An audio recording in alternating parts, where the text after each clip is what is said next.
خبر شامل کرتے ہیں لاہور سے۔ خواتین قیدیوں سے بدسلوکی کا الزام لگانے والوں کے خلاف FIA میں درخواست دائر۔ کوٹ لکھپت کی انتظامیہ نے جیل میں قید خواتین سے مبینہ بدسلوکی کا الزام لگانے اور پروپیگنڈا کرنے والوں کے خلاف مقدمہ درج کرنے کا فیصلہ کیا۔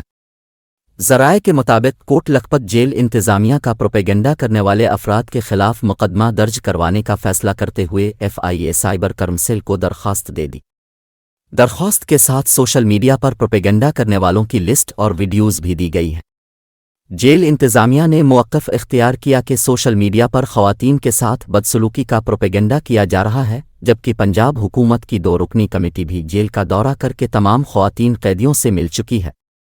درخواست میں کہا گیا ہے کہ خواتین اسیران نے سوشل میڈیا کے پروپیگنڈے کو جھوٹا قرار دیا۔